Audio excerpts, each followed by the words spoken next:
And we are off. Hello, my name is Brad Bodnerchuk, and welcome to the Half a Dozen Hospitality Podcast, where we discuss everything hospitality, from the food on the plate to the teams that make it happen and the community that drives this industry forward. On this podcast, we sit down and chat with some of the most exciting, inspiring, and innovative minds that make up one of the most dynamic industries that there is today. And today, I have the pleasure of being joined by none other than Mitchell from the Very Good Butchers. Welcome to the show. Well, thanks very much for having me. My absolute pleasure. I want to thank you, first and foremost, for having me into your space. And secondly, for making time. For those of you that don't have a crystal ball, I literally reached out to these guys, call it 36 hours ago, and said, hey, I'm coming to town. Would love to sit down with you guys. Can you do it? And they were kind enough to make time. So thank you so much for making the time. Yeah, no problem. So we are sat here in downtown Victoria in the Very Good Butcher's plant-based butchery shop.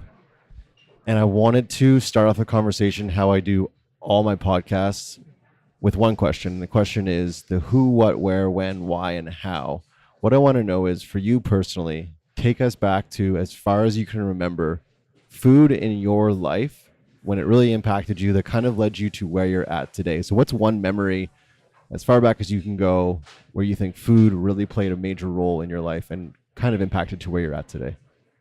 Yeah, I mean, I probably remember growing up, my mom would always cook various sorts of foods. I mean, we're vegetarian growing up. Oh, cool. So she would always be trying these new recipes. I remember she called it a zoukanu. A zoukanu? It was some sort of zucchini boat filled with all sorts of stuff. It was okay, but it was a very memorable dish. It looked like this giant canoe. It was just loaded. And then like the more normal things, peanut butter, toast, raisins. Yeah.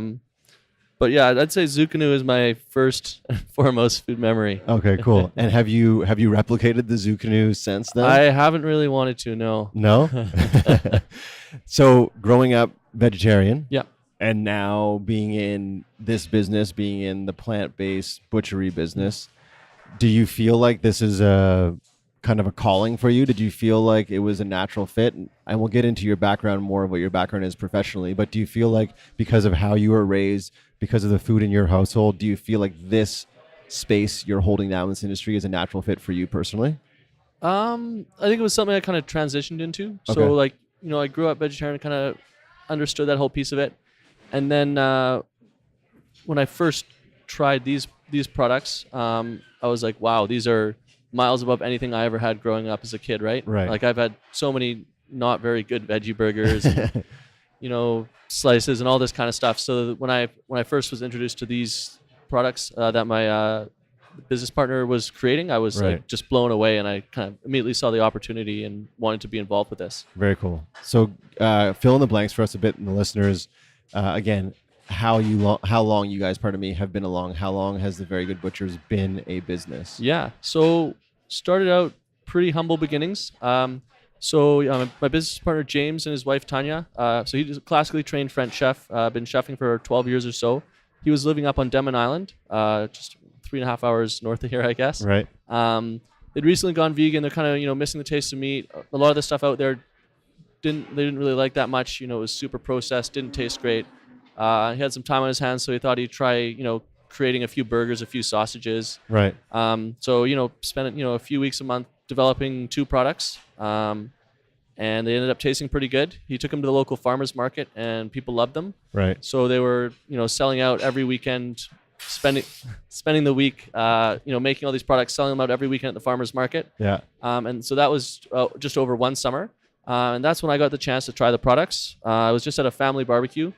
So James and Tanya are actually kind of distantly related to me. Right. So Tanya's brother is married to my sister.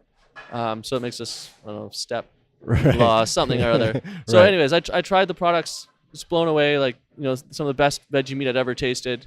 So I, talked further with them. We decided to kind of team up, see how far we could take this. Yeah. Our first event was actually a little pop-up here in the Victoria Public Market. So I don't know if you see out there, there's little tables with vendors selling their stuff. Beautiful, yeah. Yeah. So we just showed up for 2 days around Christmas with our coolers full of meat, posted about it on Facebook ahead of time. And yeah, once again, had a really awesome response. Had a few hundred people show up, sold out.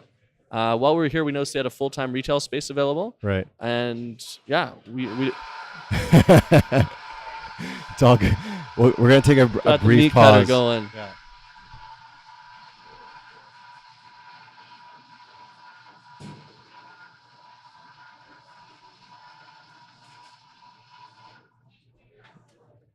I didn't realize quite how loud that thing was going to be. I thought it was going to be really subtle. No. Hey, for those of you that are just tuning in via audio, this has to be the most rogue podcast we've done to date. We are literally in the fray of everything here, which is amazing. And I'm happy to kind of see, and not to cut you off with your story, Mitchell, but it's amazing for me to see right now, not only how busy you are, but also the demographics that you have walking through here. So it's very interesting to see who this product or who these products are speaking to, and it's a wide variety of people. And the fact that we're in the basically middle of a lunch rush on a Saturday, it's just really cool to see again. Like the ages vary, everyone from every walk of life. So sorry to cut you off again, but it's just really interesting to see how this product is speaking to a large demographic. Yeah, I mean, we definitely have a huge range of customers, all ages, all types. We don't our whole approach is just to make delicious tasting food, make it approachable, not be super judgmental. Right. So I mean, almost half of the people who come in here aren't vegan or vegetarian. They've just heard we've got great food and they want to give it a try. Right. So that's pretty awesome to see. Do you feel like you guys are kind of the gateway company for people that are maybe existing omnivores and maybe entertaining going vegan, and you guys are providing products that fulfill those needs, and you're the ones that are kind of flipping that switch for them? I think in a lot of cases, yeah, because I mean, a lot of our food is kind of, it's vegan comfort food, so it's approachable. It's something they're familiar with. They know what a burger is. They know what mac and cheese is. They know what poutine is. Right. We're just making a version of it without any animal products. Right. Speaking of comfort food and your menu, what to date has been the most successful, or that the public has been the most receptive to? Yeah, so there's a few different ones. I'd say the collie wings are very, very popular. Okay. We've got a few burgers. The smoking burger is super popular. We've actually got a staff member here who's eaten over 100 of them. He's actually got a plaque. You can see it up on the wall right there. Oh, wow. Okay. We do kind of a vegan Big Mac, a poutine. And then on the weekends, we run a brunch service as well. Right. Which is super popular. So we do like vegan eggs bennies. Right. Which are really, really popular as well. And I may be just ill-educated here, and perhaps that's not a far-reaching statement, but I feel like I haven't seen a vegan eggs benny, or I feel like I haven't seen many vegan Big Macs. Yeah, there's not a lot of them out there. I mean, traditionally, a lot of the kind of vegan vegetarian food is more health conscious, health focused, I guess. Right. But after this podcast, I'll show you one of the eggs bennies. You can see what it looks like. Yeah, definitely. We use a farm fresh tofu egg, and then all sorts of different toppings. Very cool. Yeah. So before you and I turned the mic on, you shared with me that James, obviously, as you mentioned as well, is a classically trained French chef. So he's the one that's developing the recipes and coming up with that. Your background is marketing. So how much do you feel like marketing has played a role in the success of this brand? I think it's been, the key thing has just been kind of our branding and our marketing. Right. I mean, we haven't done a lot of extensive, most of it has been word of mouth, basically. Okay. So we put together kind of a good concept that resonates with people. Right. We've kind of tried to imitate the butcher shop aesthetic with the deli counters, Right. the black and white, the kind of clean design. Yeah. And then the food has kind of spoken for itself since then, right? Right. A lot of word of mouth, a lot of social media, and everything's just kind of growing really nicely organically. Yeah, amazing. Yeah, it's a beautiful space, and very much traditional butcher shop-esque. So well done with the execution on that. One thing I'm challenged with, excuse me, as an omnivore, someone that does eat meat, and I see vegan items, and I see a lot of people that turn vegan, and they think that because it's vegan that it's necessarily how do I say this without offending anybody? Because it's vegan, they assume right away that it's healthy or healthier. So can you comment a bit on if someone came in and wanted to eat 3 or 4 of the eggs bennies? Like it's a comfort food. It's not something that you're going to have 4 or 5 days a week, or is it? And educate me here. Yeah, I mean, so there's there's no animal products in it, so there's no cholesterol. Right. But I mean, yeah, some of our food, it's not meant to be healthy. Yes, we have some Yeah. healthier options. Right. But I think you've got to realize that if you're coming in somewhere, you're eating a loaded burger. Yeah. Just because it's vegan doesn't mean it's instantly healthy. You're not going to start losing weight magically. Yeah, exactly. And yeah, we get some people who are kind of confused. We even get people who think vegan and gluten-free is the same thing. Oh, really?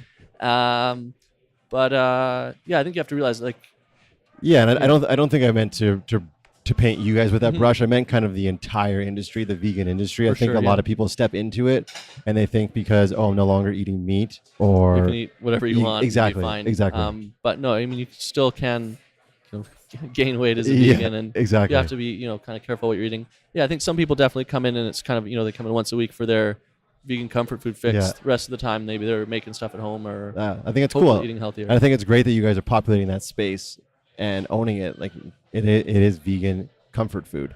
Lauren Toyota, do you know the name? Mm-hmm. Lauren Toyota from Ontario. She's hot for food. She actually released a vegan comfort food cookbook, and I had her on the podcast a few weeks ago. Shout out to Lauren. She'd be someone who I think you guys should definitely talk to about doing some sort of collaboration or something, but she would definitely dig what you guys are doing. This is very much in line with what she's doing. Cool. Speaking of that, is there anyone else who is producing products, vegan products, plant-based products like you guys in this kind of comfort food space that you're aware of? Yeah, so there's a few. So in terms of there's kind of two groups. So there's restaurants that are doing it, and then there's the producers themselves. Right. Nothing really in Victoria here. Right. I mean, in Vancouver, there's Meat on Main. They've got a few different spots. There's a few really good like local cheese producers here in Victoria and in Vancouver. Right. But I think it's still kind of growing. Okay. Like we were, I think, the first kind of vegan comfort food place in Victoria. Mm-hmm. And there's more and more are popping up all the time. Right. The industry is growing. The industry, yeah, especially the past few years. Yeah. Like if you look on like the Google search trends, right, you just see a huge spike a few years ago for people searching for the term vegan, and it's just been pretty solid since. Yeah. And again, speaking to sitting here and watching the traffic as I walk through the front door of the building, again, for those of you that are just listening, when you walk in, there are different vendors in this space.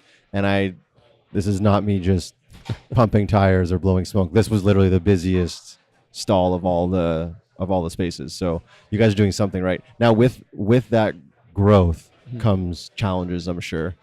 And I came to know of you guys through your Front Funder program that you're doing right now. So can you tell myself more about that and listeners, educate us on what that is and why it's a necessity for you guys in the business? Yeah, absolutely. So basically, since day one, we haven't been able to keep up with demand for our products. I think, as I mentioned to you, we had about 1,000 people show up on opening day. Amazing. We had to shut down for a week after that just to restock everything. And ever since then, we've just been kind of trying to grow and scale up. So make more meat, get it out. Yeah. So we launched a Kickstarter campaign last year. Okay. Raised about $64,000 from 700 different backers. Wow.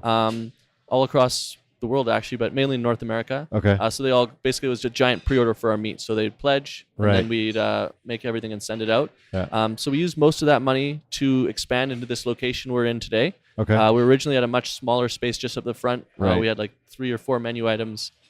Cooking everything on just kind of induction burners, no hood or anything. Right. So yeah, we moved into that space in September, and been even busier since. Yeah. But we still can't make enough product. Like we've got a waiting list of 100 plus different grocery stores and restaurants that want to carry our product. Amazing. So yeah, we've got a huge demand, and I mean, right now we've got a little production kitchen in the back where we're making everything. We're pressing the burgers by hand, we're rolling the sausages.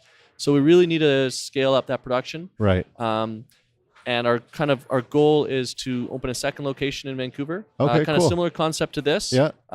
Butcher shop, fast casual, counter service restaurant. Yeah. And a larger production facility. Okay. Either as part of the same building or separated. Right. So to do that, we're raising money basically. Mm-hmm. So we've been talking to.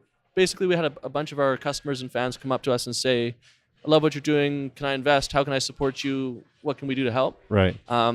And so Front Funder is basically, for those who don't know what it is, it's similar to Kickstarter. It's basically a platform, but you're selling equity in your company. Oh, okay. So people can invest in your company, and then they have this platform that manages all the paperwork and the back end and all that kind of stuff. Right. So instead of us having to, everyone that wants to put in a few thousand or whatever, having to get our lawyers and work with them directly. We can Right. set up this campaign page, put it out there, and then people can invest through this platform. And thus far been a success, no? Yeah, absolutely. So we've raised almost 200,000 so far. We had about 600,000 kind of reserved ahead of time. Right. So it's all just kind of processing now, going through. So the total we can raise from the crowd is $500,000. Okay. And then we've got another $500,000 for friends and family, and then accredited investors. Wow. So yeah, we're hoping to raise $1 million total. That's going to help us expand production, get into Vancouver, and yeah. Very Go. cool. Well, being a Vancouver resident, I would welcome you guys. I think it's a great brand, and I love what I've seen thus far. I'm excited to taste it as well. You personally, when you are coming to work and you're going to have an item off your menu, what are you having and why are you having it? Good question. Kind of depends on the mood. I mean, if I'm a little bit hungover, which is not that frequent, but I'll do a bit of our mac and cheese, a little bit of our poutine, and then our collie wings. Okay. Just kind of on a big plate. Nice. We do the nacho average salad is really good. It's like in a giant tortilla bowl. Yeah. For burgers, my favorite is probably the cluck and A. It's like a chicken. It's kind of like a McChicken, style burger. Yeah. And then if it's the weekend, I'm definitely gonna have one of the Bennies. Okay, beautiful. Yeah, they look delicious. It's not really fair for me to ask this question, but I'm going to anyway because James isn't here. Yeah. If you guys were a hip hop duo, so like I'm thinking, I don't know how old you are, so I'm gonna say I'm 36, so like Kid and Play or just one of those famous back in the 90s or the 80s. man. So, but ignoring that association or that analogy, if you guys are a hip hop duo, who's like the hype guy and who's the guy that's super creative and entertaining the fans? Yeah. So like who's the lyricist and who's the guy who's just running around with the towel and the mic getting everyone pumped up? I'd say James would be the lyricist. You know, he's kind of the creative. I don't want to say genius. I wouldn't call him a genius, but yeah. So he's like he comes up with all our dishes. Right. You know, most of our dishes, comes up with the products, and I just go out there and sell it. Yeah, and show people how delicious this stuff is, and yeah. Very cool. Now I've been intrigued since I've found you guys on social media, since I watched your front funder video of this graphic that you're wearing on your t-shirt. So explain to me what it is, how it came to be such an iconic image for you guys. Yeah, so this is our official mascot. Right. So it's Birdie the Bean. As you can see, he's a dead bean.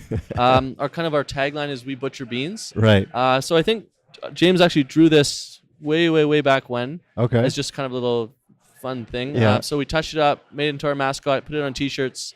Yeah, people love it. They think it's kind of like punk rock. Yeah. We've got a cashew now as well.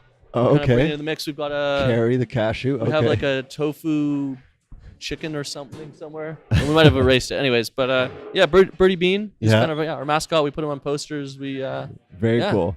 So you guys sell this t-shirt as well? We do, yeah. We've got two t-shirts right now, the bean and then one with just our logo on it. Okay. Now, when you're walking around Victoria or when you venture to downtown Vancouver and you see someone wearing your t-shirt, what emotions are you feeling? Pretty excited, usually slap him a high five, give him a compliment. Yeah. It's funny though, if we get recognized, James even more so, because he's kind of distinct. He's got, a big beard and right. But we'll get recognized on the street and be like, "Hey, you guys are the Very Good Butchers," and like, "Oh," or like we were walking in Vancouver the other day and they saw our teacher, like, "Are you guys in Vancouver yet?" Oh, very cool. It's surprising, yeah. So you guys are kind of already that hip hop duo. We're not working doing on it, just maybe not doing the hip hop. Yeah. Just making really amazing plant-based products. Yeah. Beans. Mm-hmm. So beans are obviously an integral part of your business. Mm-hmm. Can we talk a bit about sourcing products and where your product comes from? So if I was to purchase, I'm looking in the fridge right now, and I think you call it the the Beast? The Stuffed Beast. The Stuffed Beast. Yeah. So the products that are in there, where are you getting them, and is there challenges with getting products that meet your standards? Yeah. So for our meats, we're pretty much like 95% organic. Right. We're still working on the certification process and stuff. Okay. So we're organic and try to be as local as possible. Right. So everything is made out of beans, veggies, herbs and spices, and then a bit of wheat flour to bind it all together. Okay. So for our fresh veg, like our burgers have mushrooms, onions, celery, beets. So we either get them from local farmers here, or there's a place in Vancouver called Discovery Organics, Yep. and we buy from them, and they send everything to us. Nice. Beans, not a lot of beans grown in BC, unfortunately. Yeah. So we're looking at Saskatchewan, Manitoba. Can be hard to find organic. So we also work with this company that gets them from Argentina. Okay, cool. So they bring in organic beans. And we use about 5 or 6 different beans. So it kind of depends on the bean and what we're working on. Right. And we're still like fairly small scale right now. So we're kind of buying from the companies that supply restaurants. Right. So we're looking at taking that next step and going direct to farmer or a larger wholesaler. I should put you in touch with, in case you already know them, I'm not sure, but Jana and Shira. They are the owners and operators of Grain. Do you know? Actually, I just talked to Jana yesterday for the first time we got introduced, and we had a chat. Oh, shout out yesterday. Jana. What up, Jana? So they've been on the show. Jana's amazing, cool. and their product's fantastic. Actually, we just had some of their farro yesterday at home, and absolutely love it. Their product's great. I know. I always, not always, often when I'm on this show with local producers, I'm so intrigued to introduce you guys because I feel like there's so many collaborations that could happen and be beneficial to both parties. So I don't know if we can share anything, if anything came from that conversation with Jana, or if it was just like a discovery conversation, kind of see what it could be, if it could be. Yeah, I mean, we just had a chat. I mean, we're gonna probably go over there, try some of our products, see if we can, work with them and use them. Yeah. And I know they've just went through like a fundraising round as well, so they're expanding as well. Yeah. So we're kind of in a similar time period. So yeah, very cool. Yeah. Where would you say your business is right now? As far as, I always like to say something like beginning, then infancy, kind of like how a baby grows up. So where would you say you guys are at right now? Are you guys a toddler? Are you an infant? Where are you at as far as your business growth? I'd say we're kind of a toddler. Like we made it through the first year and a half. We've had incredible demand for our products, but if we can't meet the demand, it's still a huge problem trying to scale up. Right. And we've had a lot of kind of not learning difficulties, but growing pains. Yeah, growing pains. Yeah. Just because, my background's not in large scale manufacturing. Neither is James's. He's a chef. He can make these delicious products, but it's a whole nother thing trying to take that to a bigger scale. Yeah. So that's something we've really been struggling with for quite a while. So we still have a lot to learn, a long way to go. But I think we've made it out of infancy. Yeah, definitely. No, we're out of. We might still have some diapers on. The odd day depends if you've been drinking the night before. Talking about other people in the industry, other companies that are doing plant-based butchery, and let's talk global here. Yeah. Is there anyone else out there that's doing something that you think is super impressive? You guys look at and you're like, wow, they're really pushing the envelope, and maybe pushing you guys to push more boundaries yourselves. Yeah. So there's a few. They pop up all the time. We saw these guys in Poland, and they were just making these amazing sausages. Oh, wow. I don't even know the name. This just popped up a few days ago. Okay. I'd say the other big one in North America would be the Herbivorous Butcher. Okay. So they've been on, a few Food Network shows. They're pretty big. In Canada right now, there's Yam Chops in Toronto. Okay. I'd say also the Butcher's Son down in Berkeley. Okay. They make some amazing stuff. I think they just kind of have the restaurant. Right. With amazing deli meats. And then there's an OG guy called the Vegetarian Butcher. I think he's in the Netherlands or something. Okay. He's been around for years and years. Very cool. There's a lot of interesting things, new development stuff going on. Yeah. I wanted to ask quickly about this model. And as I look around again, I'm just looking at the space. Was it a conscious decision you guys made to offer your consumers or have this business, be a QSR? So QSR being like a quick service restaurant. So when you guys thought about opening this up, having it be a place people could come and not only purchase your products and take home, but enjoy their products to eat. So did you always envision it being this QSR model, or did this kind of happen innately? Yeah. So it started, we were just, did the pop-up with, the meats in the packages. Yeah. And then we realized, we can't make that much stuff with this, or we can't make that much meat. Right. And we could sell a pack of burgers for $12, or we could take them out of the pack, put them in a bun, sell one burger for $10. Yeah. So it kind of made sense to use that to supplement it. I think it's been a great marketing tool as well, because people can kind of come in, they can try our food, they can taste it. Right. We can really introduce people to it. and it's also kind of a unique thing. Like, oh, what's a vegan butcher shop? It's gotten a lot of press, a lot of headlines. Right. So it's been a great marketing tool. At the same time, we didn't really want to do a restaurant initially, Right. especially like a full service restaurant with everything that entails. Mm-hmm. So we saw this as a good kind of middle ground. Yeah. So we got the butcher shop aspect, and then just kind of QSR, Yeah. counter service, fairly kind of basic menu, but with comfort food. Right. Yeah. I feel it's interesting to me, and the reason I ask that question is because it comes up on this podcast so often, the success of this QSR model. Mm-hmm. So if you're a traditional restaurant and you're serving a quote unquote traditional menu, your margins are very limited. Mm-hmm. Whereas you're seeing a lot of new restaurants and new businesses get into this type of model. Maybe not the production in the back like you guys have, but this counter service, very relaxed, and people are witnessing like double digit margins, Mm-hmm. whereas it's single digits before at best, right? Yeah. So in saying that, is there head in the cloud dreams of someday having that for you guys, of having that traditional restaurant? Or are you gonna, for right now, you're staying true to what works? I think we want to stick with this model, Yeah. like especially for our Vancouver location. We're thinking maybe we do a little bit more formal, either like diner style or Okay. maybe kind of brew pub style. Yeah. So we might have people running the food. Right. But at this point in time, I kind of like what we're doing now, like Right. having the butcher shop aspect of it, Yeah. kind of combining the two. Right. It's been working great for us, and I think it's For you yourself, is this how you prefer to dine? yeah. It's like looking back. Yeah, I mean, for the most part, yeah, quick service or like a brew pub or Right. that kind of more casual dining experience. For those of us that are listening from Vancouver in the local market, if you had a magic wand, where would you put the Vancouver version of the Very Good Butchers? Yeah, so we've been looking at a few different areas. The trickiest part is finding a place where we can have the retail restaurant part of it, Yeah. and then having enough space for production. Okay. So we're looking in Railtown. But in terms of like ideal location, there's the whole Main Street, Mount Pleasant area, which is kind of like a vegan hub. Yeah. So I think that would be great for it. Chinatown as well Yeah. is very, very up and coming. Yeah. So those would probably be our two kind of Okay. top areas. Yeah, and Chinatown is still, as far as I know, somewhat affordable, Exactly, yeah. which is always key for a new business coming into a Yeah. new market.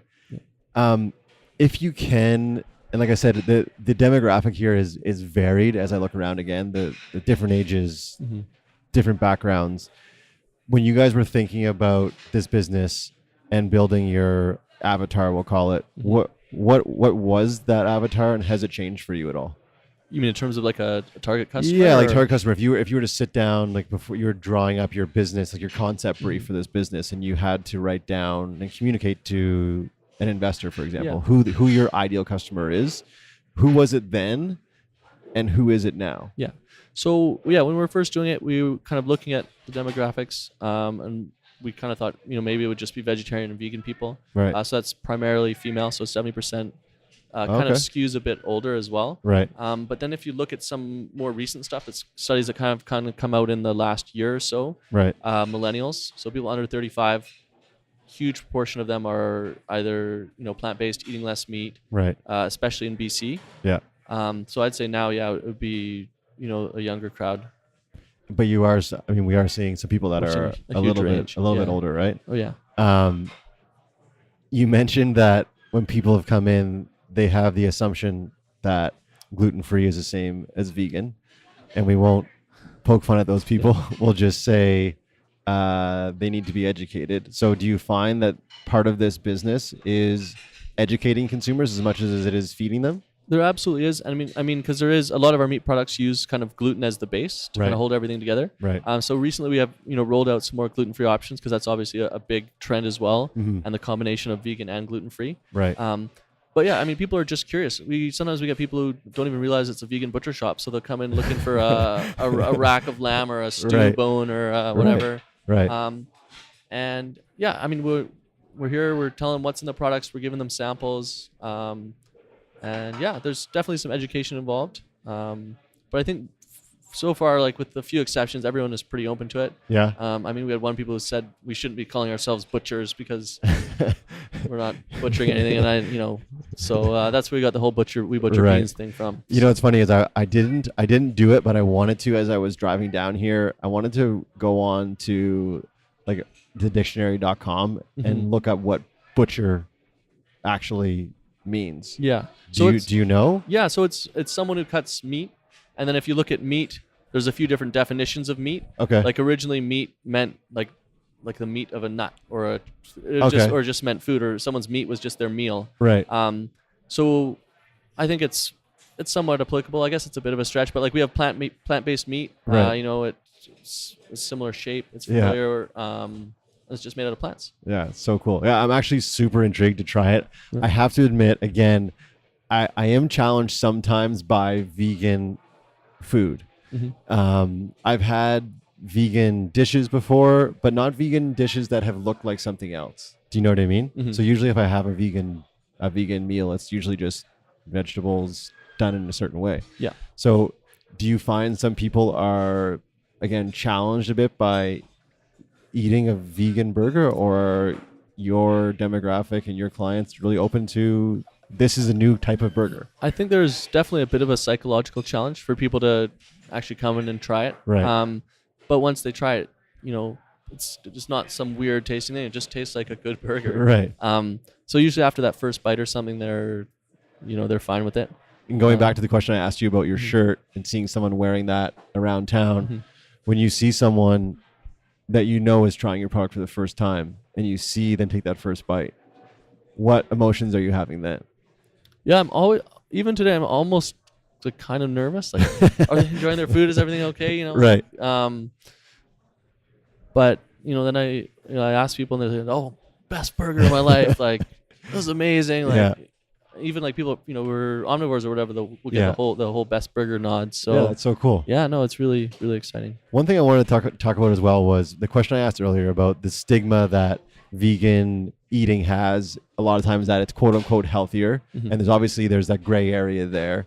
But do you feel like eating one of your burgers or eating one of your products, you do feel a little better after it? You feel a little bit lighter or less lethargic because of the side effects that eating a meat-based meal could have? Like, do you feel yourself personally that eating your food, you'll feel a little bit lighter after than you would, say, having a big, heavy steak? Yeah, absolutely. Yeah. Even eating our food over a different veggie burger. Yeah. Just because we've got a super clean ingredient profile. Right. So it's beans, veggies, herbs, and spices. No preservatives, no isolates. It's just super clean, and we've heard that from other people as well who've eaten other meat alternatives, and sometimes they feel a bit bogged down after as well. Right. So yeah, no, absolutely. I see James is here. James is here now. Do you want to swap him in for a bit, or? It's up to you. I saw he just had some sushi in his hand, so I'm sure it was just the vegetables and not any fish. Yeah, there's a place next door. James eats here a lot, so he gets every now and then he has to go on a sushi cleanse. Avocado roll. Yeah, exactly. One thing you just mentioned that I wanted to dive into for a quick second was when you're watching someone eat, you want to make sure that are you enjoying everything? Is everything okay? Right away, that sounds to me like hospitality talk. This podcast is called the Half a Dozen Hospitality Podcast. So how do you, Mitchell, define hospitality? Whether it's in your business, your interactions with your customers, or in your home, or just walking around town, how do you yourself define hospitality? Yeah, well, I mean, I guess we just want everyone to have a super positive experience, right? So it's that whole journey, right? It's not just was the food good, was the food bad? You know, did they come in? Were they, any questions they had answered quickly? Did their food come out fast? Right. And basically we want them to share their experience, and just, our little 10, 20 minutes with them was one of the highlights of their day. That's what I find a challenge in this type of business, is that very minimal time you have to impact your consumer. Because if we were sitting right now in the Very Good Butcher restaurant, right, hypothetically speaking, that you have an opportunity to really educate and kind of, for lack of a better term, wine and dine them and really tell them the story about what you're doing. Whereas here, it is a quicker interaction. For sure. So how are you yourself and James and the staff getting your story across and getting that education across without sounding like you're preaching to them or taking up too much time because there's a massive lineup. For sure. That's definitely a struggle, especially when we're busy. Right. So, I mean, if they're coming over, we kind of have two separate areas. So there's the till where you can, order the food. Then we also have the butcher's counter. Right. So if they come over here, we can kind of walk them through our products, tell them what's in it, give them a few little samples. Right. And then they'll usually make a purchase or something. Yeah. And for the food, honestly, it's just, give some recommendations if they're asking, what's popular, what's good if they can't decide. Right. And then make sure when the food comes out, it's, it's perfect. Very cool. What would you say today, the growth that you've gone through has been the most challenging aspect of this business? Would I say that is? Or? No, what would you say is the most challenging aspect of this business? The growth you've experienced, what has been to date the most challenging aspect of that growth? Yeah, so it's definitely scaling up production, as I Right. kind of touched on earlier, Yeah. and managing that growth. Like, it sounds great you've got, too many customers Yeah, or whatever, exactly, but it's definitely a great problem to have, but it's still a problem nonetheless. And if we don't solve it, then, people aren't going to wait around forever. Right. So I'd say that, and then also kind of scaling up our recipes. Right. Hiring people is always hard, like especially in Victoria. Right. Almost impossible to find and keep good line cooks. And some other restaurants in town have had to shut down, not because they're not doing well, but just because they can't find someone to cook for them. And we kind of believe in so everyone starts at $15 an hour, so kind of a living wage thing. Okay. So that's been one of our core tenets, but at the same time, it's hard to find cooks and cooks that would want to cook vegan food. Like everyone kind of wants to cook their type of food, right? Right. So we need to find someone that's first off is either vegetarian, vegan, or really interested in this space. Right. And then get them to come and, work on the line for, Yeah. it's pretty busy back there. So Yeah, there's a lot going on back there as I look over your shoulder. How big is the team right now? Yeah, so we're just over 20 people. Oh, wow. So we kind of got a few people front of house, Yeah. a few on the line, a few in kind of prep. Yeah. So we make all our sauces and stuff from scratch as well. Right. We've got 5 or 6 in production. We got someone who's now helping out with our office admin stuff, and then wow. we've also got one person who does our e-commerce. So Okay. we've got a monthly meat club that we ship across North America. So Oh, we're wow. sending out like hundreds of boxes each month. That's so cool. All across Canada and the States. So yeah, we're keeping busy. Does that make you very proud when you see your product going across the country, down south to the US? Like, is there a lot of pride with that? That's one of the best things when someone posts up on Instagram like a picture of their order that's just arrived. Right. And we've gone through kind of a lot of challenges figuring out the shipping and the packaging. So we've now got like a special insulated box, and we freeze the order and put it in ice packs. Right. And it gets there about 95% of the time in good condition, Right. which is good. But it always sucks when it shows up and it's a Yeah. bit warm or just delays with Canada Post or Right. all that kind of stuff. All these different variables that you're mentioning, I'm assuming just the natural growth that a business goes through when it's successful. But there has to be a lot of these things that have come up for you, and you just think like, we did not think of this. Yeah. Has there been anything else where you're just like, wow, like I did not think we would have to spend time on this? Has there been those things like finding boxes that are going to ship better? Like was that kind of like, oh damn, we got to do this now? Yeah, that was definitely one of them. And like the first thing we didn't work. Right. And then we shipped one big batch to the States, and they got turned back at the border because the weight was off by like 100 grams or something. Oh, are and you we'd actually serious? overpaid for shipping, but because it didn't match exactly, so there's just all these things that pop up that just create work you had no idea you'd have to do. And then just like the basic business stuff, like, figuring out how to set up a payroll system, Right. all the, compliance reporting, Taxes. there's just taxes, all that kind of stuff. Yeah. And we try to kind of use technology as much as we can, like, Right. set up good processes and systems to manage things. Yeah. And we're getting there, but there's still a long ways to go. What would the Mitchell of today tell the Mitchell of opening day, as far as advice or words of wisdom or don't do it or So my biggest advice would probably be make sure you have a better plan in place, because we kind of just jumped headlong into it. Right. So I'd say go to the bank first, line up some financing, Yeah. put together a better plan, because we basically jumped in, we bootstrapped it. Yeah. So I emptied my bank accounts, I maxed my credit cards, Right. and then we got to the point where we needed a bit more money, and then it was hard to get a loan because the credit cards were maxed. And Right. so we've kind of been bootstrapping.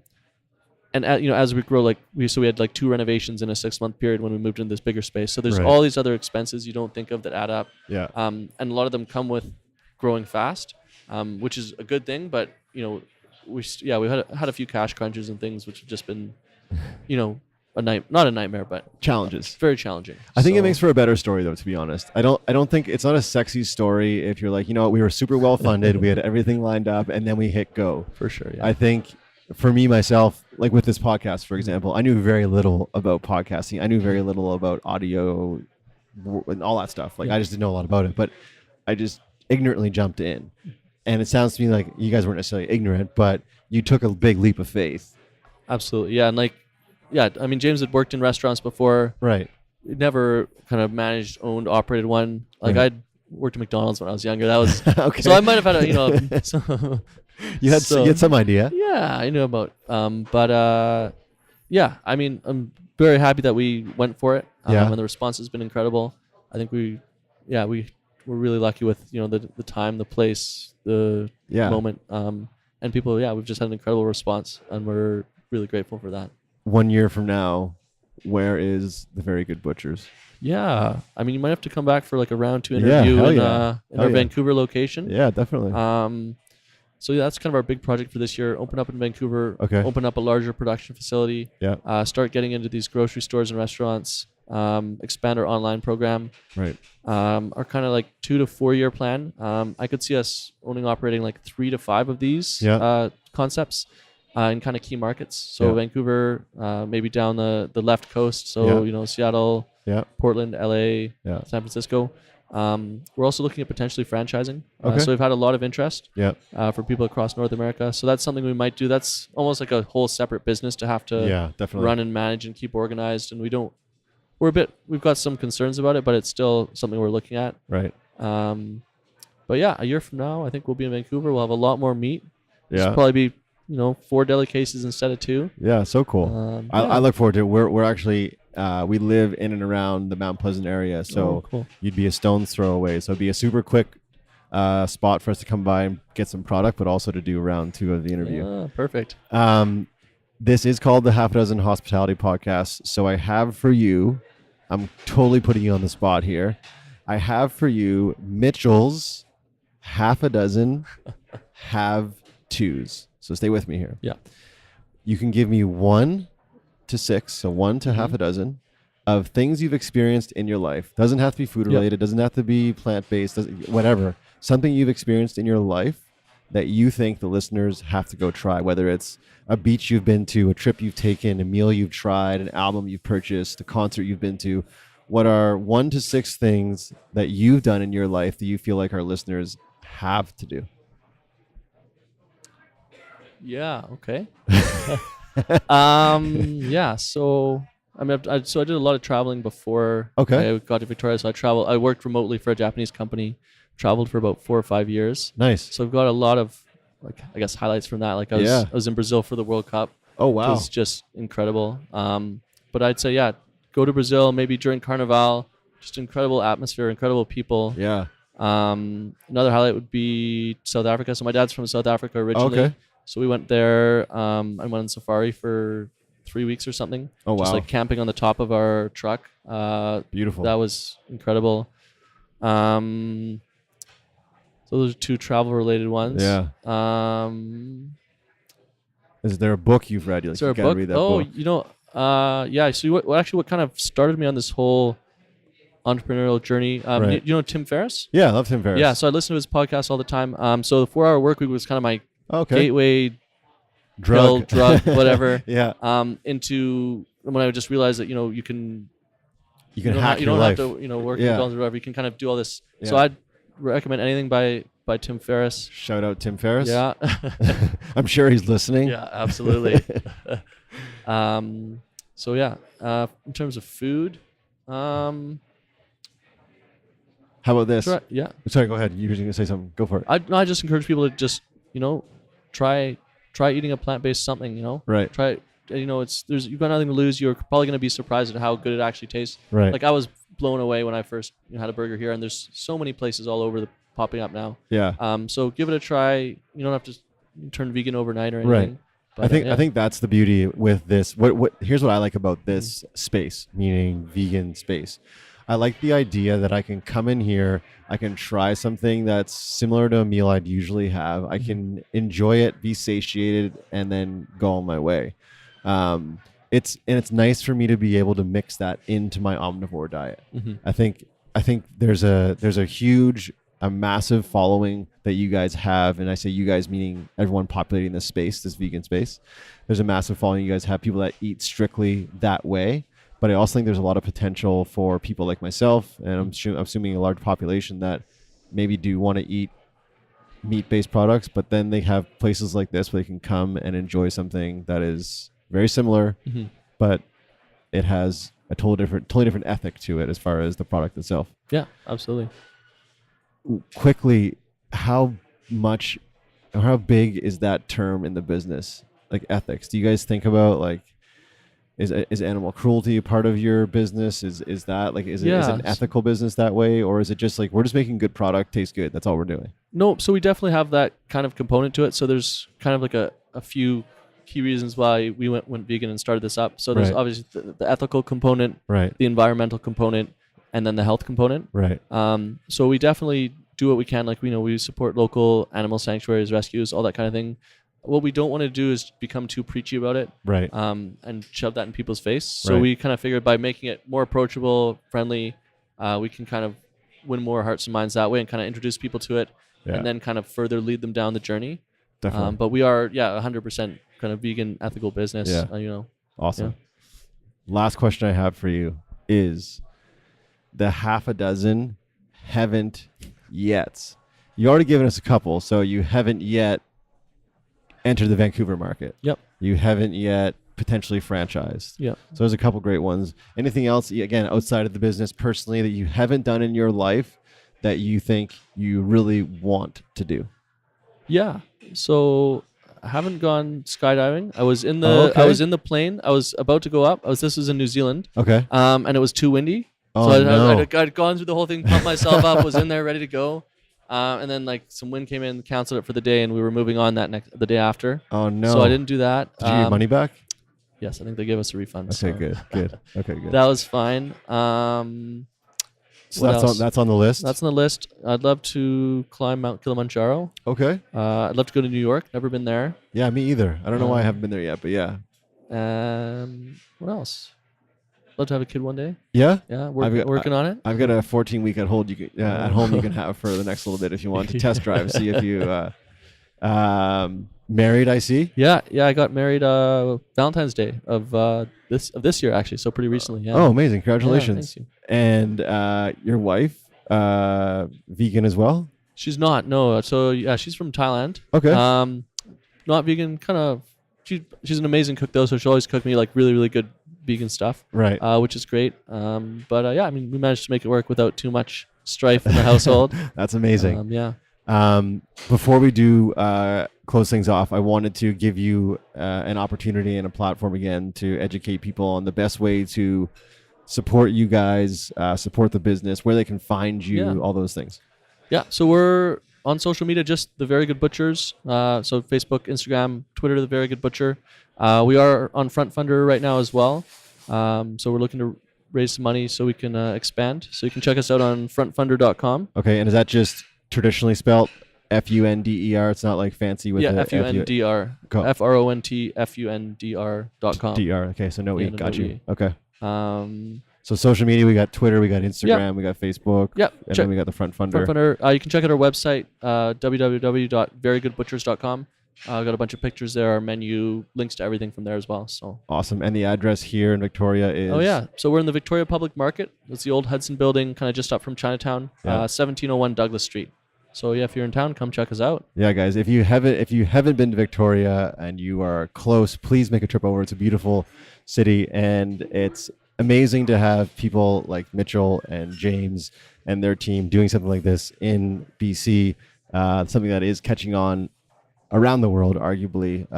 And I have to say, my first impressions are really impressive. The look, the feel, everything, the smell, it's fantastic. And I've said it twice already, and I'll say it again. I'm just really impressed with how busy this space is. So obviously you guys are doing something right, and kudos for you guys pushing the envelope, and kudos to you guys for jumping in, taking the leap, because if you didn't do that, we wouldn't be here having this podcast. There wouldn't be the Very Good Butchers, maybe not, and it wouldn't been as sexy as a story. So congratulations for your success so far, and I look forward to doing round 2 in Vancouver, and hopefully James can join us then, and because there's great sushi in Vancouver as well. Great avocado rolls. Before we wrap it up, anything else you want to share with listeners, the viewers, for you personally or the business? Anything you want to convey to them? No, I don't think so. I think I already covered it. I mean, yeah, just give plant-based eating a try. Cool. You know, 1 meal a week, whatever it is. Yeah. I think you'll be pleasantly surprised. Definitely. I wanted to thank you for having me on the podcast. Yeah, no, my absolute pleasure. Our first podcast. It's been great. You did great, man. You did fantastic. I'm watching James back there work in the kitchen, so I'm going to wrap this up. I want to thank you again so much for your time. I want to thank you so much for having me into your space. Really impressed with what you guys are doing, and I can't wait to see what the next 2, 4, 10 years has in store for the Very Good Butchers. I want to thank you guys for tuning in as you do every single week. Be sure to jump on social media, support these guys, and if you're not in the local area, hop online, place your order, and try out. Ship it out to you, yeah. Yeah, they'll ship it out to you in their brand new boxes that are way better than the first ones. Exactly. Thank you guys so much. Until next time, guys, be good and do good. That's it. Perfect. Thanks, Brad. Thanks, man. Easy. Sweet. I didn't realize how loud that thing was. How was that for you?